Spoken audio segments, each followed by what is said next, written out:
Everybody, it's me, your buddy Dave, the host of the Dark Stuff channel here on YouTube. Thanks a lot for checking out my latest video. As always, it's very much appreciated. This week, my video will detail my experience of traveling over to Madison, Wisconsin to see the Joey's Song Freezing Man Festival for the second year in a row. Joey's Song is a charity that raises money for children with epilepsy. They've raised millions of dollars over the, I think, 15 years that they've been doing it. You should go to joeysong.org. That's their official website, and read all of the details about it. It's a really, really great charity. And kick in a couple of bucks while you're there. You know, make a donation. Why not? This is the second year that I've gone to the festival. Last year, as I stated in the video that I made about it, I didn't even understand that it was a charity event or that it was a festival or anything. I thought it was a one-night event featuring Vicky and Debbie Peterson and friends. And on that alone, I bought the ticket and made the trip. This year, I understood what it was and decided I would stay for the entire event, which in 2026 was a 2-day event. Now, last year, I drove from Omaha to Madison, about a 500-mile drive. Takes about 7 hours or so. I like doing road trips. I like having the control of having your own car, and you can control the when you go, when you come, whatever. But this year, for 2026, I decided to fly. I was a little spooked about the weather. I thought maybe I'd be driving into a big snowstorm or something, and something might happen. I just didn't want to do it. So I got a plane ticket and left on the Friday of the festival from the Omaha airport. Pretty early morning. I mean, I think I got there at like 6:30 or something like that, and went through Chicago, the Chicago airport, which is where every flight to Madison originates, and then got to Madison and went to my hotel. I stayed at a Holiday Inn with suites, and I actually got a suite this time, although it's not really that much of a suite. I mean, it kind of is. There's a little couch area, so it's better than, I guess, a general room. But when it only costs like $10 more to get the suite, you know it's not a massive upgrade, right? So for the first night of Joey's Song, I was on my own. My friends who I was meeting were coming on Saturday for the second night, but I felt like I'm traveling this far, like I might as well just see the entire thing. So I went on my own to the first night. Now, they divided up the nights roughly as the acoustic night on Friday and then the more electric night on Saturday. So for the acoustic night, I thought that would draw less of a crowd, but the truth is that night was sold out ahead of time.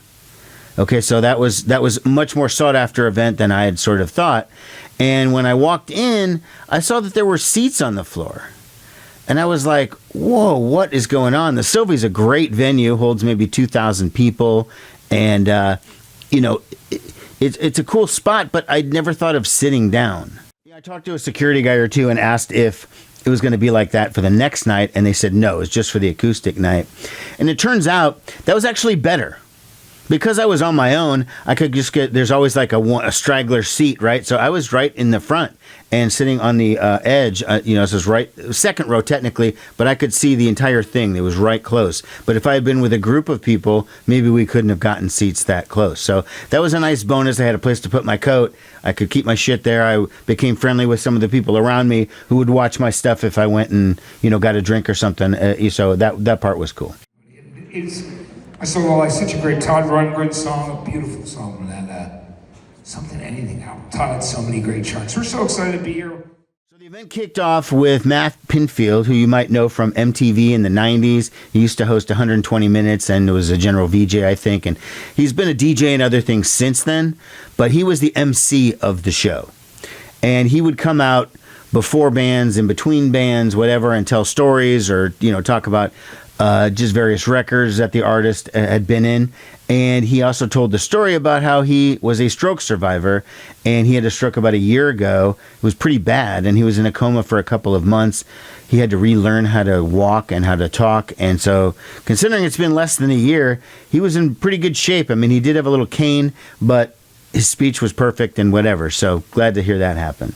So the first artist was actually related to the Joey of Joey's Song. It was his brother Sam. He came out and did an acoustic song, and that was really nice. Yeah, shortly thereafter that, they had Freddie Johnston, who kept coming back. That was the one thing. There was like a rotating cast of characters, but sometimes you'd have like the main person who was singing the song, and then you sometimes have some backup musicians, mostly doing like, backup vocals and whatnot. So it wasn't really electric, but sometimes they did have a band. So this one was, Freddie Johnston came up with a woman who I cannot remember her name, and I didn't have any pictures of the marquee that had her name on it.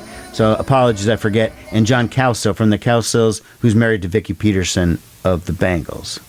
Those eyes of porcelain, can you tell me how it is? Baby, I don't know. Diva Smith came up after that, and I didn't know who that was, and you'd probably be excused for not knowing who it was either, except that her father is Kurt Smith from the band Tears for Fears. Okay, now she played with him later on, but she came on initially and just played by herself. It was a nice song, but I had no idea who she was, but she's a good singer. Tracy Bonham followed her, and you remember Tracy Bonham, I think her song was like Mother May I or something like. Anyways, she got the crowd to like sing along and do a thing, and it was weird because she just came in for that one song. How's my father? Am I lonely? Heavens no. Mother, how you live? And then she did violin with somebody else later, but it was like a lot of these people just flew in and they literally played one song. I thought maybe you could have had people do like 3 or 4 at least for making the effort, Okay, Freddie came back, Freddie Johnston, and he did a thing where he was also with Butch Vig and Kay Hanley, and he played one of his own songs. And then next up was Jonathan Auer from the Posies and Big Star. I will always think of him from the Posies. I know he played with Big Star starting in the early 90s, almost as long as he was in the Posies, but I always see him as the Posies guy. And he came up and did a song as a solo artist. And then he told a really cool story, actually, because he was telling this story about Queen Latifah, of all people, right? And he said that he saw this interview one time with Queen Latifah from back in the 90s when she first started acting. And she would talk about, she played this certain song when she had a happy role or a positive role or a scene or something. And when she had a dark scene or a negative scene, she played this one song by the Posies. Okay, and then he played that song. Feeling takes on with indifference.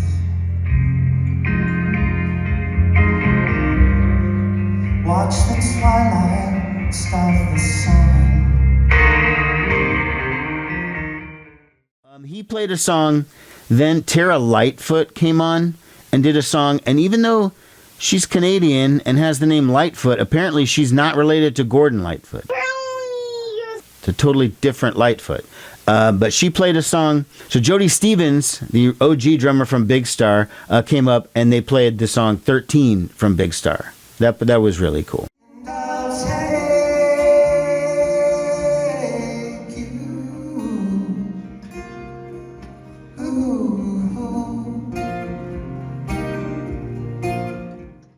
Other like various musicians that were coming and going, and a lot of people who played drums, like Chris Wanlow from Silversun Pickups.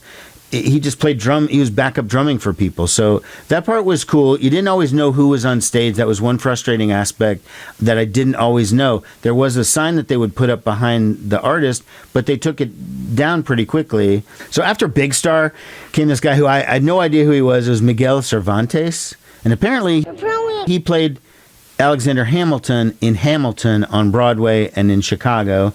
Now, coincidentally, or probably not coincidentally, he also had a daughter with epilepsy who passed away at a very young age.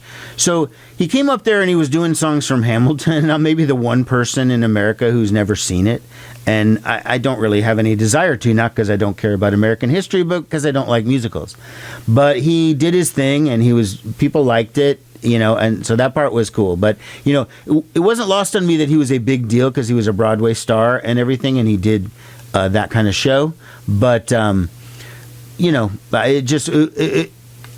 it wasn't for me. So next up was Chris Collingwood, I think that's his name, from the band Fountains of Wayne. He was the founder of Fountains of Wayne, and he played an acoustic song. And then they brought up another guy, and this was Max Collins of the band Eve 6, who was supposed to have been there last year, the band Eve 6, but it was the California wildfires were going on at the exact same time, so he wasn't able to make it. He did his signature tune. So Kay Hanley came up next. Kay Hanley is the lead singer of the band Letters to Cleo. And last year, the whole band played Letters to Cleo, and they did a set, like a 30 to 45-minute set. But this time, she was the only one who came. So she would jump on stage with all sorts of different people. At this particular time, she came on to play Here and Now, her the signature song from Letters to Cleo. And she made a comment before playing it of like, this is my one hit and whatever, and you could call me a one-hit wonder, but at least I had my one hit. And not only that, people still answer my calls. I thought that was funny.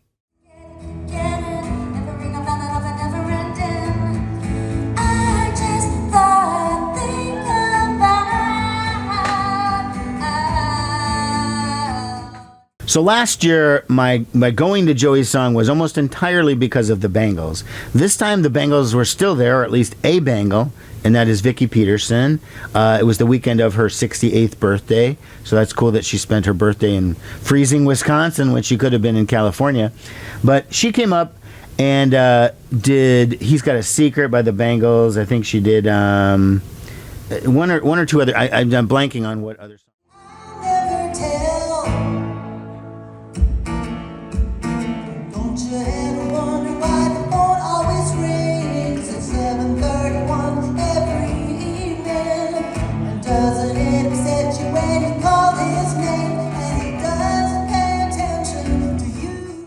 She came out, did a couple of songs, and I thought that was just fascinating. I love seeing any event where a Bangle is there, and Vicki Peterson was there.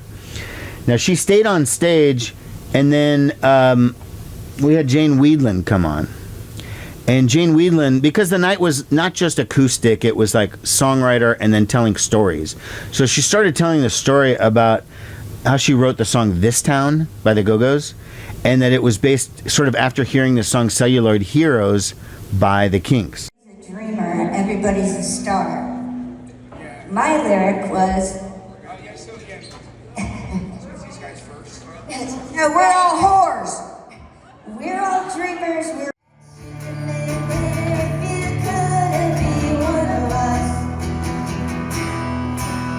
this time is our time. This time is our It was interesting, the contrast between the way Ray Davies wrote about Hollywood and the way Jane Weedland wrote about Hollywood. So Gina Schock was also playing while Jane was playing, so it wasn't just her solo. She did have a member, so there were two Go-Go's there. Vicki Peterson remained on stage. Kay Hanley was on stage. So this was cool. The two preeminent early 80s LA all-female rock bands, the Go-Go's and the Bangles, were playing together and doing this particular Go-Go's tune, This Town. The rest of the night were the sort of the more marquee nights. They did have little segments where Matt Pinfield would talk to a bunch of drummers, and they would tell stories about drumming. And they had like Butch Vig from Garbage, Matt Sorum, formerly of Guns N' Roses and The Cult, and a couple other drummers whose name is just escaping me, and they would tell little stories. Now that's not songwriting, telling stories, but whatever. It's telling a story. And one of the stories that Matt Sorum told was how he came up in the music business with Tori Amos. And she had a heavy metal band or a rock band before her solo career called Why Can't Tori Read. He was the drummer of that. And then he said, when that band broke up, I joined the Cult. Didn't even mention Guns N' Roses. He didn't play the first night. He just told the story and maybe did a little bit of backup vocals or something. And then the Silversun Pickups came up. They played acoustic. Butch Vig and Matt Sorum sort of sang along for a minute while they were playing. It's never worth my time. Blue shine. Hugo Burnham from Gang of Four was one of the other drummers. I neglected to mention him. Apologies about that. Closing out the night was going to be John Resnick from the Goo Goo Dolls was going to come out and do a solo set, and Kurt Smith was going to come out with his daughter Diva, and they were going to do a song, and then there was going to be sort of an all people encore.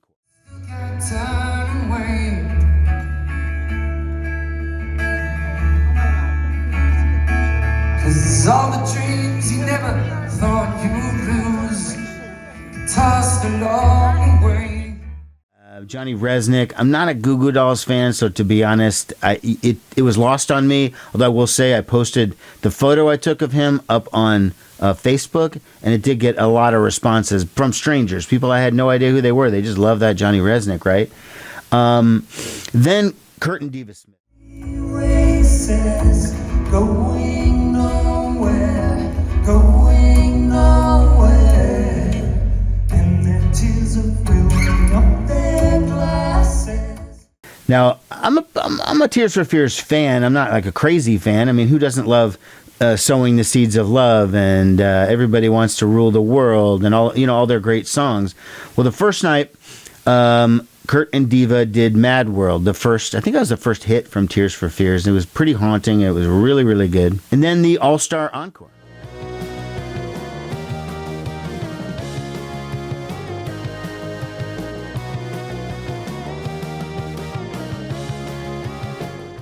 All right, it's night 2, heading out for Joey's song. I'm here in Madison. You can see the downtown behind me.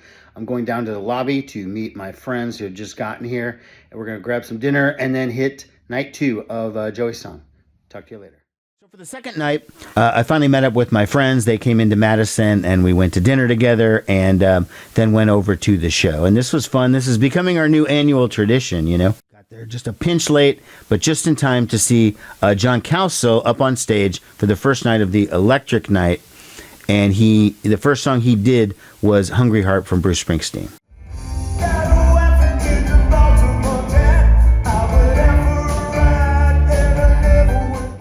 So night 2, of course, Matt Pinfield was back, and this time he had a more difficult job because the stage was very chaotic. And it seemed like sometimes I just had no idea who was up there or what was going on. And I don't think he was given enough information because sometimes he wasn't even sure he was supposed to be emceeing, and people were constantly running on and stuff. And so that made it a little bit difficult. But after John Calso, we got Max Collins from Eve 6 again. He played Electric.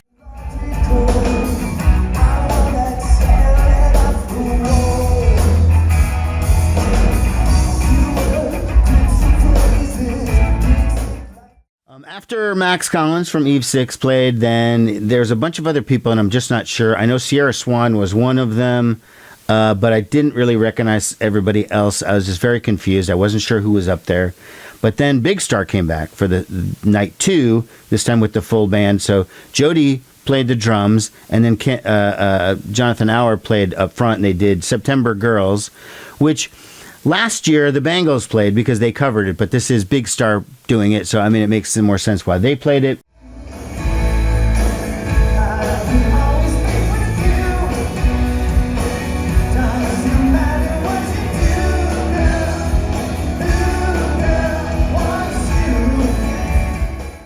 Then Big Star did a version of Badfinger, which I thought was very weird. Okay, like I love Badfinger, but like Big Star, they are a very Beatle-esque pop band. And so when you're only going to do 2 songs, why did Big Star come on and do a Badfinger song? I don't know. But anyways, it was cool. It just made no sense. Silversun Pickups came on, and they, for the Electric Night or whatever, they didn't actually play their own stuff. They started off doing The Cure, which I thought was cool. And then them with the entire group kind of did Once in a Lifetime from the Talking Heads. There's a lot of covers both nights, actually, which was sort of strange.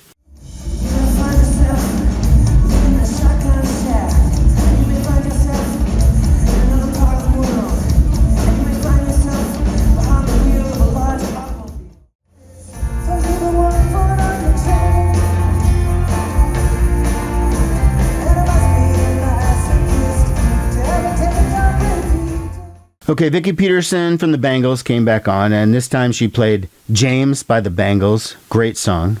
She also did You and I, a different drum from Mike Nesmith, and she said, made a joke about, I'm playing Mike Nesmith, for some reason, and kind of did that. Next, of course, Sierra Sky came on, and she did the song Joey by Concrete Blonde. And she was sort of like, I don't know if you've ever heard of them. It's like, the entire crowd was people in their 50s. They heard of Concrete Blonde. I mean, that was a little bit strange, right? Kay Hanley came back, but for the electric night, this was cooler because she's like, okay, I'm going to do a song that's a little more talking than singing. And I was like, oh, what is she going to do? You know, I had no idea.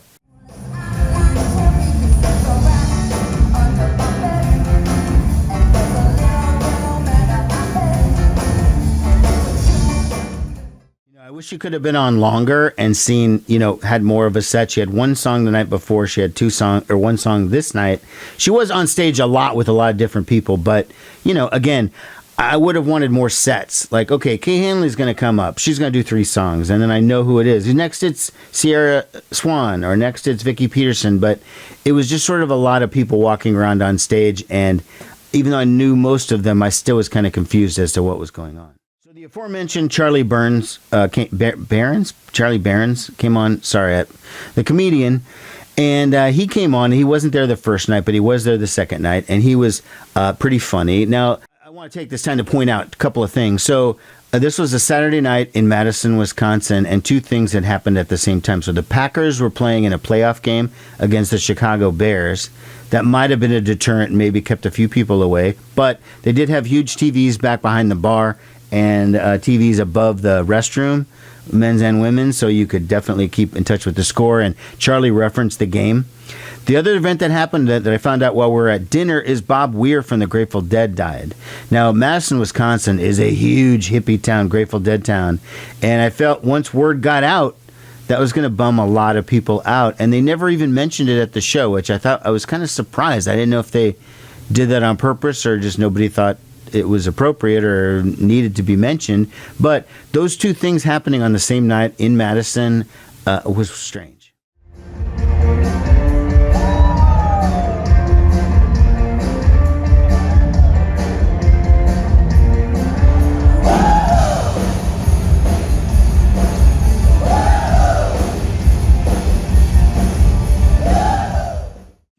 Of the second night was also when Jane Weedland came on for her own little set. I mean, I'm using that in air quotes, of course, but she came on at first, and this time she did the Blur song, which I think is song number 2 or song number what? It's the one song by Blur that Americans always know is that woohoo, with the big heavy metal guitar riff. It's the only hit that Blur ever had in the United States. But she played that, and I was just like, this is strange, but cool, strange. But it's definitely strange. And so she did the Blur song, and then she did another song that I don't know if it was hers or who it was by, but it was like something, she kept saying Machine Gun, and she talked about the event in Minneapolis with Rachel Good getting murdered by ICE, and she did give a talk about that, and then talked about this song and the continued reference of machine gun. It was a pretty powerful tune, and I still don't know who did it. If anyone knows, please put that in the comments. But I didn't know, but it was powerful nonetheless. Kurt Smith came back with Diva Smith again to do another set, and this time they were out there a little bit longer. They didn't just do like the one song. They did Everybody Wants to Rule the World, and they did a couple other Tears for Fears tunes, and so that was really good. Again, it was that guy is a big deal.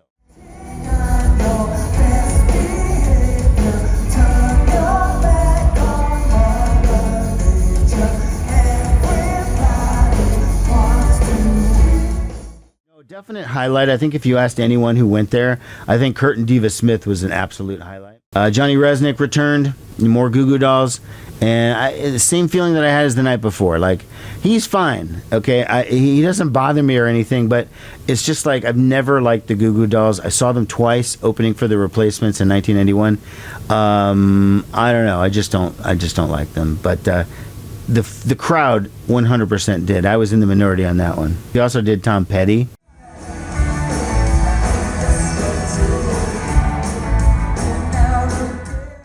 Probably my favorite part of it anyways. After a couple hours, the show was wrapping up. They did have a little bit of some all-star jams at the end where people came out and did, cover songs. And it was sort of a battle between the men and the women and all of that. And it was all right. But, again, part of the theme for me was that I couldn't figure out, who was on stage at any given time. I just wish they had a schedule posted somewhere so that I could just reference something.